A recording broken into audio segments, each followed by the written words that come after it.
See, that's what that sound is, y'all? Gold. That's the sound of gold, baby. Sound of gold. Gold, baby.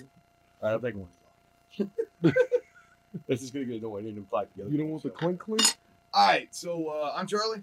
I'm Charles. And you're listening to the Who Heard Us Love podcast. But we just got back from the Valley of Silence. Valley de Silencio. Valley de Silencio. Like an hour outside of Mexico City.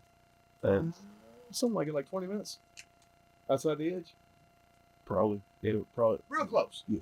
Turns out, in case you didn't know, little geography, Mexico City is in a bowl of mountains, which I think is a volcano.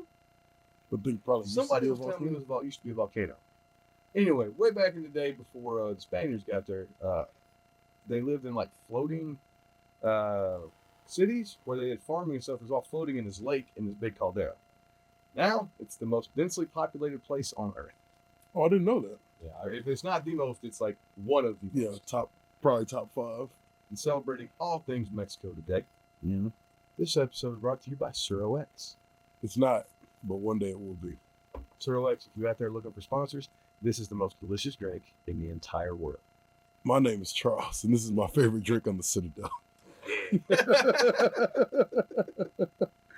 But seriously, Suro X is delicious. You can now get it at the States.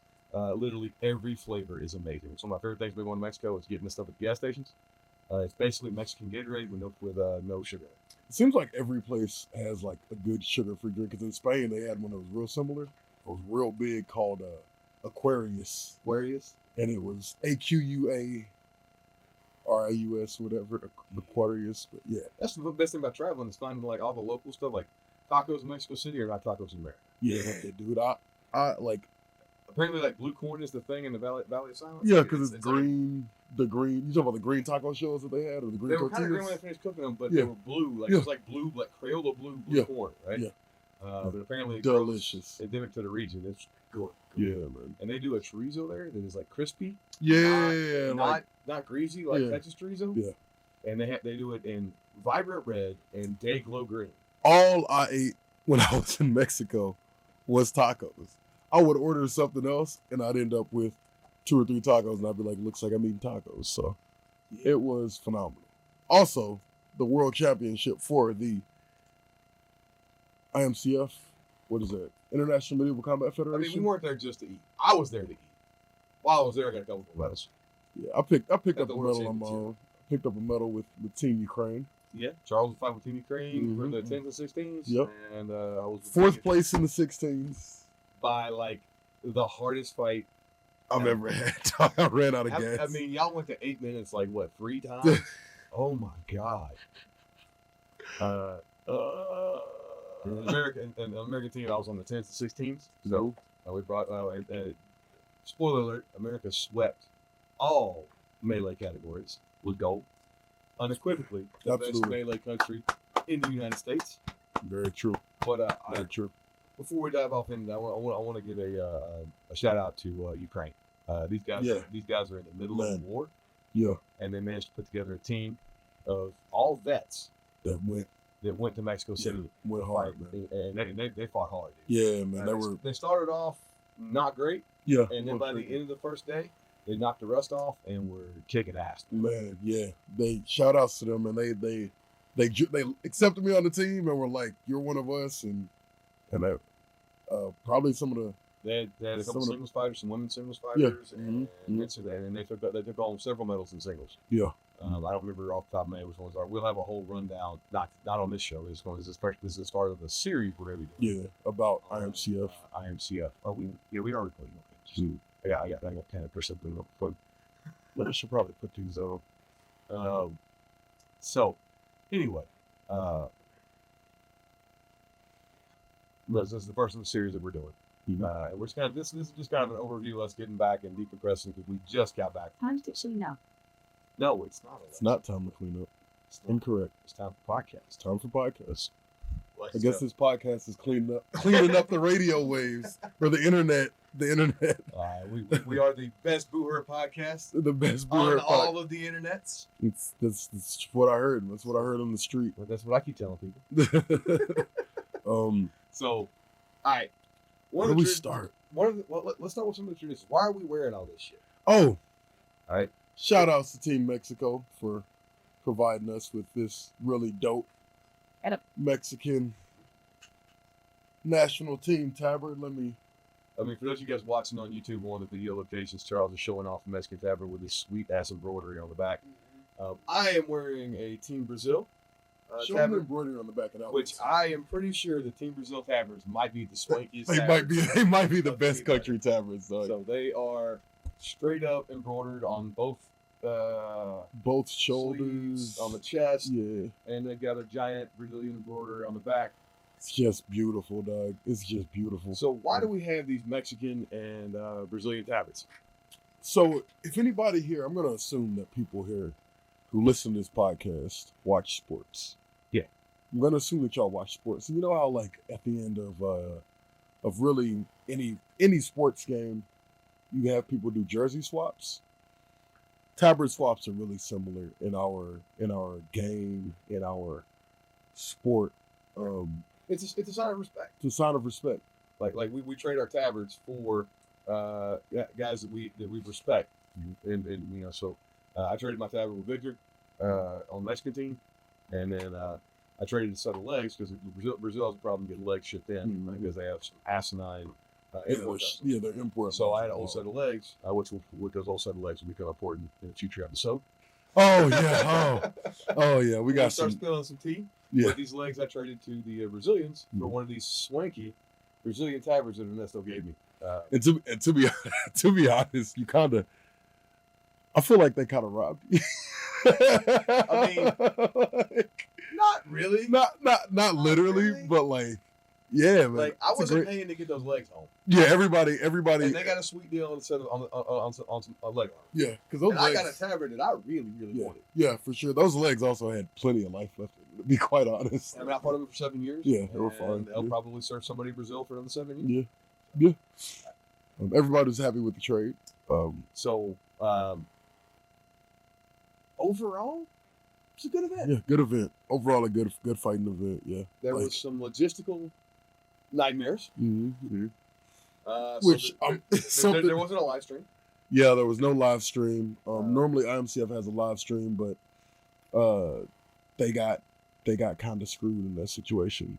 A lot of people didn't do what they were supposed to. There were some hiccups. This was not the cleanest IMCF I've ever been to. Fair. And but to be quite honest, most of the issues with it did not affect the fighters. Yeah, very true. They did a good job of making sure that whatever issues arose did not impact the fighters, other than scheduling changes. Yeah. That was really the only impact on the fighters, the scheduling changes. The scheduling changes are pretty common. That's pretty par for the course for any tournament. Anyway. Yeah. But I mean, you can't put this one in one of the books as like one of the best round tournaments ever. Yeah, no, for sure. By no stretch of imagination. But I had a great time. It was a good time. Good fighting. Really good fights. France and the U.S. Butted heads in the gold medal round of every men's melee category. Yeah, honestly, yeah. France brought some dogs.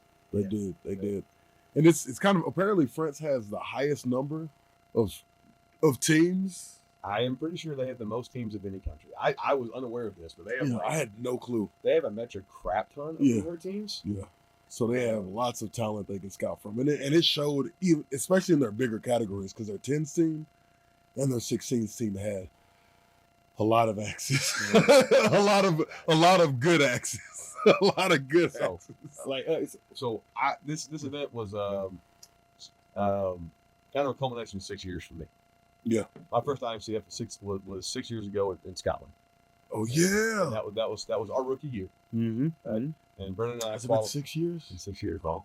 We're working on year 7 now. Year 7 this summer. Oof. Sheesh. So, and Brennan and I qualified for the alternate slots for Team USA. And when I went there, one of the things that struck me is that my team that we fight on, our local Dallas Warlords, were an internationally competitive team. Yeah, that's what struck me at not Spain, in Scotland. So, That was a okay. big takeaway for me. Is like, oh, these Europeans aren't all they attractive. Yeah. Right. Yeah. Don't get me wrong. Good solid fights. Right. But definitely not that level of unattainable. Yeah, because Brendan and I basically dominated the LBLs. Yeah. Now the LBLs are not a medaling category; it's just for funsies. But we had an incredibly good showing in the LBLs. Mhm. We made the highlight reel more than the FISE team did. The Striking Eagles. Yeah. So that kind of cemented in my head that hey, we have a good team. It's kind of like that we had the makings of a really good team. Yeah. Today we're the Warlords, arguably the best team in the world. Yeah. Yeah. Right. Yeah. Absolutely. I mean, definitely one of the top 5. Easily top 5. Easily top 5. I think I would argue it's the best. So I think that time for me was Carnage. What year was Carnage when the White Company showed up? how Was that last year or year before last? I mean, we on the Carnage every year for like 5 years. We won Carnage 2 or 3 years in a row, and then we've had a really crappy showing ever since then because we just can't get people to Carnage. Yeah, whenever I realized that our team was like competitive to that level was whenever we had White Company show up and we did good. We did good against them. I was like, wow, we can win it all. And so we had Warlords represented in most singles categories for medals. Yeah. I know for the women's singles categories, I think we represented in all singles categories for medals. I think that's right. We'll have a thing where we talk about all the rankings and medals later. Yeah, we didn't have anybody for longsword in the men's. No, I don't. Julie was going to represent longsword. She got injured. So Julie blew out her knee like right before she was. Yeah, shout outs to Julie. Still my favorite. Still my favorite. One of our oldest and best teammates, and she blew her knee out training for a. You just gonna tell people on the internet she old like that, bro? That's crazy. She's one of our oldest teammates. She started. She you meant like gave me my first injury in the sport. You meant fighting age. I thought you meant like first time I sparred with Julie, she broke my thumb. I'm sorry, Julie. I thought he meant actual age. He's talking about fighting age. I apologize. She's gonna kill me. Look, Julie is the grandma that goes hardest. Yeah. Now she's definitely gonna kill me. She's definitely gonna kill us. She's gonna kill both of us. But for real though, she blew her knee out right before she was supposed to train for an MMA fight. Yeah. No, Muay Thai. I didn't know she did Muay Thai. She just picked it up, and so she blew out her knee right before she was supposed to leave. Anyway, but we had like Omer. We took gold in Poland, and then so did we got Andrew. I took bronze. Bronze, yeah. So we were very represented in singles. America had a very dominating performance. Absolutely. At this ICF. 15 of the possible 28 golds, I think. No, 15 of like 24. Of 24 golds? Okay. Yeah, like just overwhelming majority. And I will reiterate this: all melee golds. Yeah, all melee golds. Every team that meleeed from US got gold. Period. All women's 3s and 5s, men's 5s, men's 10s, and men's 16s. Gold. Pure gold. Gold. We also had fighters that got that on the US merging for our other teams. That netted US fighters bronze in the 10s and 16s. You were in Ukraine. You got 10s and bronze in the 10s. Bronze in the 10s. And then you were in the hardest fight I have ever seen in mass battles for Denmark. Yeah, we lost. So this is the second year in the row that the Danes have sent me home for the place. This is the second year because last year in the 5s they sent USA 2 home for 4th place. They took the bronze from us, and then they did it to me and Team Ukraine at the end. And hats off to them, man. They much earned. We actually had beaten them earlier on in the tournament in 16s, and they came back and gave it back to us when it really counted. So shout outs to them, man. What a good fight. We're probably gonna do some breakdown of that later. But Bobby D was Bobby D. Shout outs to Bobby D, the OG. Denmark Alliance. And they ended up bringing home bronze. So we had US fighters represented on 5 medaling teams. Oh yeah. In the men's. Then we also had Warlords. Oh yeah. They're all over the place. Every men's medaling team. Man. Yeah. and they got gold. And Ukraine as well. So Warlords had an incredibly dominant showing, and I'm pretty sure the Warlords, the Warlords took 2 golds home for pro fights. Yeah. with BJ Shout outs Brett. to BJ, big BJ. BJ is his own main character. Yeah, we're gonna have to. He's the main character in anime. We're gonna do an episode dedicated Just to on BJ. BJ. Yeah. BJ is one of our new fighters, and I shit you not, he is his own. One of the first TKOs I've seen in a pro fight. Also, Yeah. Fighter from Mexico. He basically quit on the bench. Was like, I'm done fighting. Yeah. And then wore his ass out. And then BJ had a knockdown, drag out fight with the Canadian super heavyweight, and I think he's one of the largest fighters in the sport. And that dude is a dog. Dude is apparently he was doing Big, 5-minute rounds Big out Purple. of altitude. We've called him Big Purple for years, but I'm pretty sure his name's Warren. Yeah, Warren, I believe so. Yeah, he wears he's a big dude that wears a purple brig. So we called him Big Purple for years. Yeah, and dude one is of the best fighters on Team Canada. Dude is a monster. Dude is a monster. He was doing 5-minute pro fight rounds out of the altitude. Yeah, and altitude. Oh, okay. Hold up. Back to our Mexico geography. Oh lesson. my goodness gracious! Mexico City sits at 7,000 feet. Now we talk about in football. We talk about fighting in Mile High State or playing in Mile High Stadium, right? Mm-hmm. In Denver, right? Mexico City is at 7,000 feet. The Valley de Silencio, is at 10,000 feet. Mm-hmm. 2 miles in the air, fighting it with armor. 25% oxygen. Yeah, no oxygen, and it's stupid dry. I bet I drank 6 of these wonderful Churro X's every day.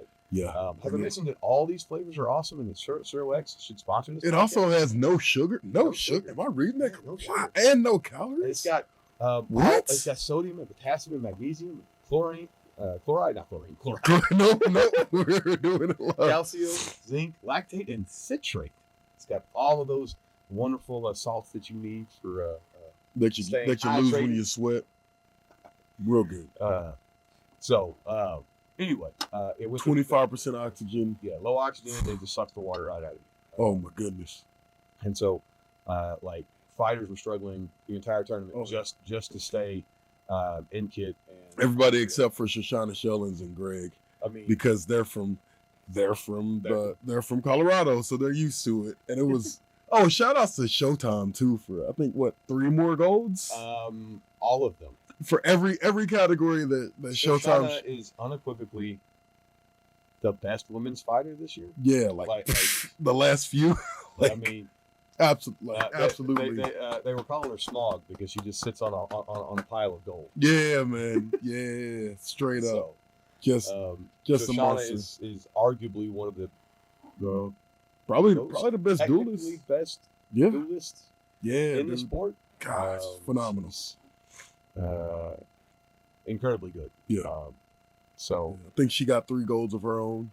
So like, what do you say to that? Other than great fucking job, straight up. Dominated. Yeah.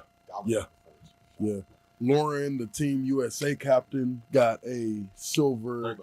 Lauren got roped into fighting polearm, which she did not want. Did not want to do it. Did not want it at all, and through pure spite. And because brought home silver. Yeah, because Lauren didn't actually. Yeah, she didn't represent the polearm category at IMCR. Cyrus was telling her, you only have like 3 fights to do, and she's like, no, if I'm gonna do it, I'm gonna make it to medals. And sure enough, she was in the gold medal round and lost by like 1 or 2. Yeah, lost. It was a close fight. Yeah. So Lauren had 3 gold herself because did she fight on the melees on the melee 3s? Yes. I know she fought she melee fought 5s. I don't know if she fought. I don't think she fought melee 3s. So she got at least a silver and a gold. Yeah, she got a silver and a gold. But she's going to go down as the most, as the captain of the most decorated American team. The most winningest Team USA captain ever. I can't say enough good things about her and Cyrus. Yeah, they did amazing things at this tournament to make sure that all the logistical issues that was had, Lord have mercy, did not affect us or affected us as little as possible. Yeah. They've been over backwards to make this tournament good. They did the Lord's work, and they fought too. Which while they were fighting, So there's a reason I don't want King of Ghost positions. There's a reason I That's the reason I I'm say happy far being away. nobody, homie. Yep. Like, oh, you need me to go fight? Awesome. That's the best you get out of me. Who do I need to hit? Yeah, right. All that right. other thinking stuff, no bueno. So we've got 3 episodes we're gonna be doing on this after this one. Mm-hmm. All right, we're gonna be doing some video review. Yeah, video talk about review. the highlights of singles. We'll do one on highlights of singles and then highlights of melees. Mm-hmm. Right. And then we're going to do an episode on running tournaments. spilling the tea. Yeah. Mm. Yeah. Now remember, nobody's safe on this podcast. Nobody's safe. Nobody. And then I guess we'll do what's after that. The BJ. No, the BJ episode is we're gonna do at some point in time. We're gonna do an episode dedicated to just BJ. Yeah, just dedicated to BJ. The BJ, future of this the sport. future all-star of this sport. Mm-hmm.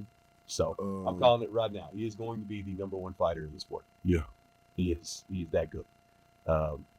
So anyway, he's only been fighting for 7 months. Yeah, already the super heavyweight champion of the world. Yeah, not he's bad. His own anime character. Not bad at all. He fought in 10s as well. Or did he fight in 16s? Okay, cool. Mm-hmm. So, on a note on 10s and 16s, I love mass battles. Yeah, man, I like the big fights. I love it. Yeah. What we call mass battles. I don't really like we talked about earlier on a previous episode. 10s and 16s, 10s, 12s, 16s fit in this spot that it still plays like 5s. But now we have tactics. Mm-hmm. Instead of just being better than you, you've got some tactics that have to go in and be observed. And you also have... It becomes even more of a team sport. Yeah. Right? Absolutely. When we get to 30s, that's when we get in that mass reenactment mode. Mm-hmm. Right? It's not really the same. We're not doing the same thing. Yeah. And IMCF technically has 21s, but I don't think they've done it. They don't have 21. No, it's just No, IMCF stops at 16s. Who had 21s? Battle Nations. 12s, 21s, 30s, and 150. And then the 150, yeah. Man. Did you see those giant jackasses are trying to do Battle of Nations again? Yeah. No. Listen, Rush. Nobody's going to go to it. Listen, nobody's it's there. just going to be you in Belarus. It's just going to be you in Belarus. Ain't nobody coming to your shit. Like, you literally don't even have to go to another country for that. No. Like, it's just... nobody's coming to your Battle of Nations. You literally just don't. hang that one up. Yeah. Y'all suck. Yeah, figure it out. Yeah. Figure out everything else, get unbanned, and then we'll come play with you. Like, straight up. We ain't doing that shit. Yeah, we're not doing that. I think KGB just decided to hit squad to us. You're gonna start my car, that motherfucker's gonna explode. Boom. So, all right, the 10s and 16s sweet spot for me in the sport. It's one of my favorite things to do. This year we're going to be doing more 10s events as well as 10s and 16s training events. Mm-hmm. We haven't really had this in the past, but it dawned on me on the way home from Mexico that the vast majority of melee fighters are represented on the 10s and 16s where we spend the least amount of time training those fighters. Yeah, true. So we're going to remedy that. You know, I would love to actually recruit for a 30s team as well, because I feel like if we recruited for a 30s team put together instead of it being like just tourists. Yeah, we recruited for a 30s team, it could get real. 30s ends up being just all VL. It is the H&B version of an all VL. Also, like, we kind of owe the French for like that horrendous ass whooping they had at y'all in the 30s. I mean, the one that handed us in the 12s, we got them. Was it y'all? Did y'all end up winning the 30s? No. I was watching that this morning. The 30s is the problem with when you get the one problems you get when you get the 30s is the way H&B now through their international selects teams. Mm-hmm. Okay, everybody can be in the 5s because when you talk about this, it's a club team for the 5s, and then it's Team USA for 12s and for anything bigger than the or your country team or your alliance team or what. I don't know why the camera just stopped recording, but so anyway, we're talking about the way H&B does stuff, and when they line stuff up, everybody fights 5s. Mm-hmm. Everybody that goes fights 5s. So you have like 3 to 5 5s pools, and then those guys are going to fight on like 2 12s teams, and then those 5 guys are going to fight on and more than 30s. You expect them to fight on a 30s team as well. By the time you get to the 30s, everybody's just bored the fuck out. Yeah, exactly. Like, and so your 30s performance is crap, and you end up with a bunch of guys that came there that just to get on, just to kind of. I mean, I'm calling tourists. That they're new fighters. They're low skill fighters. Yeah. They're not great, and so Their bodies. Their bodies. They're filling slots on 30s team because we don't have the experienced fighters to fight the 30s team. Now, what IMCF does well. Okay, we will end on this note. Okay. When AMCF picks for a team, right? You are picked for a team. Exactly. I was going out for the 10s team specifically. All right. I got picked up to fill a slot on the 6 Tools team. So I only fought in 2 events. And most of your melee fighters will fight in just 1 or 2 events. So you're fresh. Right? That is your event. It gives those events much more significance to the fighters as well. Absolutely. The 30s is an also ran for most events. Yeah. The 12s kind of becomes an also ran. Exactly. Look at this. This way it feels when you're at HMB. When we do the IMCF, those are their own categories, and they're dealt with like they're their own categories. Exactly. Exactly. And that's why. I mean, a lot of that is due because IMCF is our version of the Olympics. Yeah, exactly. And Blue Herd International, formerly HMB, is more like more like the FIFA? world, or more like the world tournaments they have every year. So there's the 2 leagues in soccer. There's like the World Cup, and then there's the the club league. FIFA. I don't play your sports, so I don't actually know. Yes. But there's 2 leagues. There's one for the clubs and one for the nation teams. That's the difference between HMB/BI and IMCF. Yeah, exactly. So, all right. So again, we got 3 more episodes coming up dedicated to IMCF. We'll do this video review. But until then, I'm Charlie. I'm Charles. He's the pretty one. You've been watching Blue Herd is Love. Check us out on all the social medias. We might have some merch soon. We did some merch though. So merch.blueherdislove.com should be going out later this week. Yeah. By the time you're watching this, Surlex sponsor us. By the time you're watching this, will be done. Peace.